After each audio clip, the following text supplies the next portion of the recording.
লালমনিরহাটের হাতীবান্ধা উপজেলার সিঙ্গিমারি গ্রামের প্রতিবন্ধী রিকশাওয়ালা ২৭ বছর বয়সী ফরিদুল ইসলাম জীবনের চাকা ঘোরাতে ওই প্রতিবন্ধীর নিরলস চেষ্টা। লালমনিরহাটের হাতীবান্ধা উপজেলার অতি দরিদ্র পরিবারের সন্তান ফরিদুল ইসলাম জন্মের পর থেকে প্রতিবন্ধী, মৃগী রোগও রয়েছে। তার বাবা শহীবুর রহমান অন্যত্র বিয়ে করে ঘর সংসার করে খায়, কিন্তু এদের কোনো খোঁজ খবর রাখে না। এতদিন নানি আলীজান চাতালের শ্রমিক হিসেবে কাজকর্ম করে এদের খাওয়াতেন। ৫০ দিন আগে নানি মারা যাওয়ায় আরও বিপাকে পড়েছে অসহায় প্রতিবন্ধী পরিবারটি। প্রতিবন্ধী ফরিদুল ইসলাম কোনো উপায় উপান্ত না দেখে রিকশা চালানো শুরু করে। রিকশা চালিয়ে ১০০ থেকে ১৫০ টাকা পায়। তা দিয়ে সংসার চালানো কষ্টকর হয়।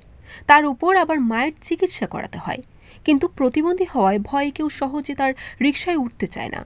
বাইপাস সড়কের যাত্রীরা কোনো ধরনের যানবাহন না পেলে তার রিকশায় চড়ে যাতায়াত করেন। তারপরও তাদের ভয়ে থাকতে হয়। ওই রিকশা চালিয়ে যে টাকা পান তা দিয়ে সংসারও চলে না। তার মাও একজন প্রতিবন্ধী, ভিক্ষাবৃত্তি করে চলতেন, কিন্তু ভিক্ষা করতে গিয়ে পড়ে হাত ভেঙে যায়। তিনিও আর ভিক্ষা করতে যেতে পারেন না। তার স্ত্রীও বাক প্রতিবন্ধী।